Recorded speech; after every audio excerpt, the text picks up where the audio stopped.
कोनिका दास। मैं मौजूद हूँ ग्राम सभा हसनापुर में, जहां मेरे साथ प्रधानपति शिवाजी वर्मा जी मौजूद है। मैं उनसे जानना चाहूंगी कि उन्होंने अभी तक गांव में क्या क्या विकास कार्यों को किए हैं। आपका हमारे चैनल में स्वागत है। अभी तक आपने गांव में क्या क्या विकास कार्य किए हैं? धन्यवाद जी। हमने जो है नाली और खरंजे की बहुत अच्छी स्थिति बनाई है, बहुत अच्छा काम किया है। लगभग 2000 वर्ग फीट इंटरलॉकिंग नाली बनाई है हमने, और सारे काम वृद्धावस्था पेंशन, विधवा पेंशन, विकलांग पेंशन, और हमारे यहाँ जो है एक काम और भी बहुत अच्छा हुआ है, इसको क्या बोलते हैं, सफाई की जी बहुत अच्छी स्थिति है। सफाई कर्मी रोज उपस्थित रहता है और रोज सफाई करता है। अच्छा, ये बताइए कि अभी तक शौचालय कितने आए हुए हैं?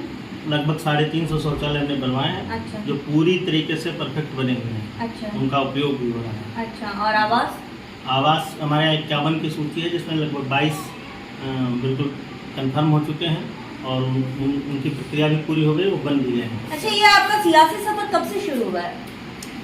सियासी सफर लगभग 20 साल पहले से शुरू हुआ। अच्छा, प्रधानी काल का ये कौन सा मतलब चल रहा है? ये 5वां कार्यकाल है। कार्यकाल है। अच्छा, इसके पहले कौन थी? इसके पहले हमारी माता जी थी। अच्छा, माता जी जी। अब हमारी पत्नी प्रधान है। अच्छा। उससे पहले एक प्रदीप कुमार जी थे। उससे और पहले रमेश चंद्र जी थे। अच्छा जी। ये बताइए कि अभी तक मतलब कि आप शिक्षा के क्षेत्र में गांव के लिए क्या क्या योगदान दे चुके हैं, क्योंकि आप भी शिक्षा से जुड़े हैं। हाँ, और आपने LLB भी किया हुआ है। जी। तो आप गांव के लिए क्या कर किए हैं महत्वपूर्ण? गांव के लिए हमने योजना बनाई है। जो हमारे यहाँ कमजोर छात्र हैं उनके लिए इससे पहले कार्यकाल में हमने स्कॉलरशिप की व्यवस्था की थी, और जो टॉप 3 बच्चे थे हाई स्कूल और इंटर में, उनको ग्राम सभा की ओर से पुरस्कृत किया गया था।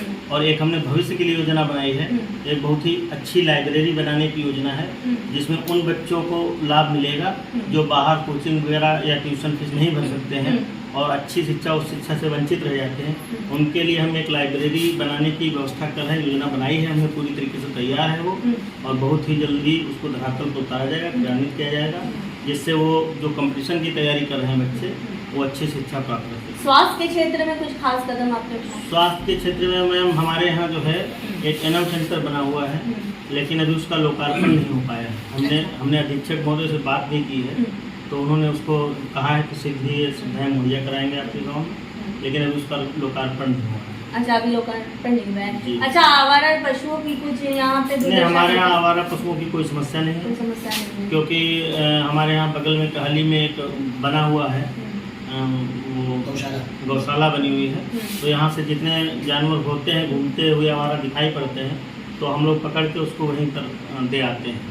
तो वो अच्छी तरीके से देखभाल करते हैं, तो हमारे यहाँ हमारा पशुओं की समस्या न के बराबर है। कोटेदार की क्या स्थिति है? राशन वगैरह सही ढंग से जनता में जाती है? हाँ बिल्कुल, कोटेदार से लगभग लोग संतुष्ट हैं, सभी लोग संतुष्ट हैं। अच्छा, कोटेदार से कोई शिकायत नहीं है। प्रतिमाह जो है अच्छे से वितरण करते हैं। अच्छा, ऐसा भविष्य में कोई रूपरेखा जो आप सरकार से चाहते हो जल्दी से जल्दी आपको दे, क्योंकि गांव के विकास के लिए वो जरूरी है, गांव के विकास के लिए सब जरूरी है, लेकिन पहली प्राथमिकता क्या है आपकी? हमारा पहली प्राथमिकता तो स्वास्थ्य सेवाएं अच्छी हो जाएं। जो सुविधाएं नहीं हैं वो सुविधाएं हमारे यहाँ सरकार दे दे, और अगर हो सकता है सरकार, हम प्रयास करेंगे तो पेयजल की सुविधा अगर हो जाती है, टंकी वगैरह का निर्माण हो जाए हमारे यहाँ, तो ये बेहतर रहेगा। क्योंकि यहाँ का पानी जो है वो पीने लायक नहीं है। बहुत ही खराब इस तरह का जल स्तर तो खैर नज़दीक है, लेकिन पीने लायक पानी नहीं है, पानी पीला हो जाता है। तो आप सरकार से ये उम्मीद करते हैं कि सबसे पहले प्राथमिकता आपके पेयजल की और स्वास्थ्य की और शिक्षा की, तीनों पे ज्यादा ध्यान दें। धन्यवाद। तो हमारे साथ प्रधानपति थे, इनके गांव का भी भ्रमण किया गया। गांव काफी सुंदर ढंग से बनाया गया है। इनका जो कार्यकाल है, सियासी सफर भी काफी पुराना रहा है, और सबसे बड़ी बात ये काफी पढ़े लिखे हैं और ये गांव को शिक्षित बनाना चाहते हैं। और आपको पता है, मैं ग्राउंड रिपोर्टिंग कर रही हूँ, और शिक्षा को बहुत पूर्ण योगदान रहता है गाँव के विकास के लिए। अगर कोई शिक्षित रहता है तो गाँव का विकास भी उतने ही उन्नति की ओर जाता है। तो देखने वाली बात यह होगी कि सरकार और इनकी कितनी मदद करती है, ताकि ये गांव के विकास के लिए पेयजल की व्यवस्था भी कर सके, और स्वास्थ्य की भी व्यवस्था कर सके, और शिक्षा की व्यवस्था भी कर सके। वीडियो जर्नलिस्ट आयुष शर्मा के साथ मैं कोनिका दास, आई न्यूज़ उत्तर प्रदेश।